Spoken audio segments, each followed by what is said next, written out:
देखिए, इंटरव्यू में अच्छे नंबर किसको मिलते हैं, किस चीज के नंबर मिलते हैं? अगर मैं इसको एक वाक्य में कहूं तो आपने वहां कैसा माहौल बनाया, इसके नंबर मिलते हैं। और सरल भाषा में कहूं तो आपके स्मार्टनेस के नंबर मिलते हैं। एक शब्द में कहना हो तो स्मार्टनेस कह लीजिए।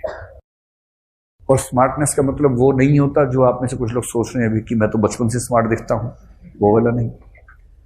आप कितने सुंदर दिखते हैं इससे धेले भर का फर्क नहीं पड़ता है, लेकिन बहुत कम समय।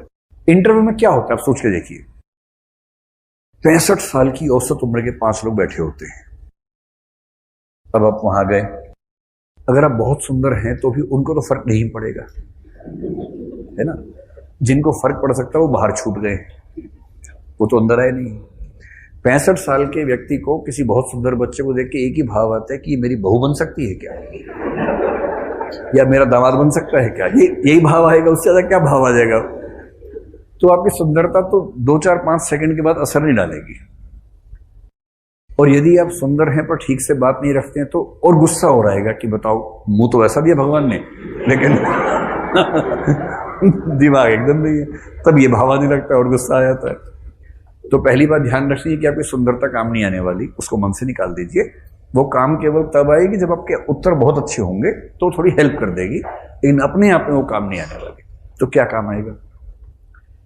स्मार्टनेस के 2 मतलब है। पहली बात, आप जो आंसर्स वहां देंगे उनकी क्वालिटी, और दूसरा आपकी जो स्पीकिंग या बिहेविंग स्किल्स हैं, जो प्रेजेंटेशन स्किल्स हैं, वो काम आएंगी।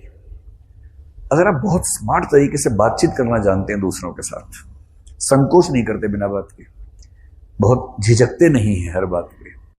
कुछ बच्चे ऐसे होते हैं ना कि उनसे कोई गाना सुना दो, 3 दिन तक नहीं मुझे रियाज करना पड़ता है, नहीं मैं सुबह 5 बजे ही गाता हूं, मैं इस समय नहीं गा सकता। इतने नखरे बोलने वाले का मूड ही खत्म हो जाता है कि छोड़ो, इससे बढ़िया और उसमें कोई और आवाज आ रही है वही सुन लेंगे हम, छोड़ो। कुछ लोग ऐसे होते हैं कि आप बाकी लोग गाना गा रहे हो, कह रहे कि मैं भी गाऊंगा। जैसे इस बच्चे ने कहा मैं सवाल पूछूंगा, ऐसे करके पूछूंगा सवाल। इतने बच्चों के बीच में, 500 लोगों के बीच में कोई बच्चा इतनी हिम्मत करे, मजाक छोड़ना है। इस बच्चे ने ताली बजवा दी, मजाक छोड़ना है। बहुत कॉन्फिडेंस चाहिए इतने लोगों के बीच में कुछ करने के लिए, फिर खड़े होकर शेर सुना दिए, कितनी बड़ी बात है। ये जो कॉन्फिडेंस है कि आप किसी के भी सामने खुद को प्रेजेंट कर सकते हैं, बिना दबाव के प्रेजेंट कर सकते हैं, ये स्किल चाहिए। अपनी बातों को प्रभावशाली तरीके से संक्षेप में रखने की स्किल चाहिए, दम के साथ। कोई आपसे सही बात के विरुद्ध तर्क दे, उस तर्क से टकराने की स्किल चाहिए। किसी के तर्क को खारिज करना हो तो तर्क को खारिज करते हुए भी आपकी आवाज विनम्र रहे, यह स्किल चाहिए। अभी से आदत डाल लीजिए, हवाई बात नहीं करनी है। जैसे कोई कहे हिंदी माध्यम में केवल 11 रिजल्ट आए हैं, तुरंत विश्वास मत कीजिए, पूछिए कैसे पता लगा, क्या तथ्य है इसके पीछे, कोई प्रमाण है, या आप 11 को जानते हैं और आपने मान लिया कि दुनिया पूरी आप जानते हैं। जब भी कोई अफवाह सुने, प्रश्न पूछने की आदत डालिए उस पर। किसी भी समस्या में गहराई में जाके वजह समझिए उसकी, केवल चिल्लाने से क्या होगा, चीखने से। और जब आप इस तरह के व्यक्ति हो जाएंगे किसी भी समस्या पे, क्या होता है कि जैसे आप अखबार पढ़ते हैं, एक अखबार पढ़ते पढ़ते आपकी अप्रोच वैसी हो जाती है। आपको एक बैलेंस्ड व्यक्ति बनने की जरूरत है, और बैलेंस्ड और ऑथेंटिक व्यक्ति वो है जो तथ्यों के साथ, प्रमाणों के साथ, कायदे की बात करता है, हवाई बात नहीं करता है। और यदि वो स्किल आपके अंदर आ गई ना, तो इंटरव्यू तो ऐसी चीज है कि 200 नंबर लाना बहुत मुश्किल काम नहीं है, अगर आप वैसे व्यक्ति हैं तो। अभी से क्या करें, और ध्यान रखना है, कुछ स्किल्स हैं जो उस समय हो जाएंगी, कुछ हैं जो अभी से करनी पड़ेंगी।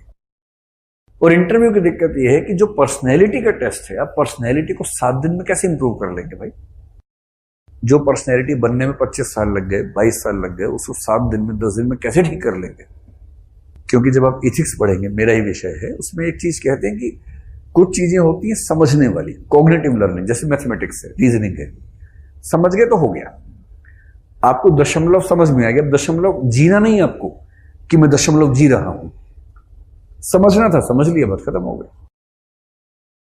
पर बोलने की जो स्किल है वो समझने की चीज नहीं है, वो जीने की चीज है। बिहेवियरल लर्निंग बोलते हैं इसको, या सोशल लर्निंग बोलते हैं। और बिहेवियरल लर्निंग या सोशल लर्निंग केवल जानने से बात नहीं बनती, उस पर कई हजार घंटे का अभ्यास करना पड़ता है, तब जाके वो आपकी पर्सनैलिटी का हिस्सा बनता है। और इसलिए अगर इंटरव्यू में उन 50 नंबर का अंतर नहीं चाहते अपने साथ होने देना, तो अभी से काम करना होगा। और अभी से क्या काम करना होगा? कुछ ज्यादा काम नहीं करना है, पर करना भी से है। और करना सिर्फ ये है कि 4-5 बच्चों का ग्रुप बना लीजिए आपस में, वो आपका आपस में बनी जाएगा। आज तो पहला दिन है, धीरे धीरे आप सब परिचित होंगे, एक दूसरे से दोस्त बनेंगे आपस में। एक ग्रुप बना लीजिए, 4-5 व्यक्तियों का ग्रुप बनाइए, और सप्ताह में एक बार कम से कम एक सेशन रखिए, जिसको बोलते हैं ग्रुप डिस्कशन का सेशन। एक टॉपिक या 5 टॉपिक तय कर लीजिए कि 5 व्यक्तियों को एक एक टॉपिक दे दिया, जो करंट अफेयर्स चल रहे हैं या जो टॉपिक क्लास में चल रहा है।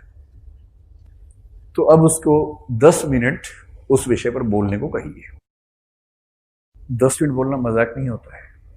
10 मिनट बोलना अपने आप में एक स्किल है जो सीखते सीख जाएगी। पहली बार में हो सकता है कि 2 ही मिनट में डब्बा गोल हो जाए, 2 मिनट बोले फिर चुप, एकदम कुछ सूझ नहीं रहा। उसके बाद कुछ तो आएंगे, खड़े हो जाएंगे, एकदम कुछ नहीं सूझ रहा, एक शब्द भी सामने आते ही। धीरे धीरे अभ्यास होगा, सहजता आएगी, बोल पाएंगे। 10 मिनट अगर आप एक टॉपिक बोल पा रहे हैं धारा प्रवाह बिना रुके, तो इसका मतलब है कि एक स्किल तो आ गई।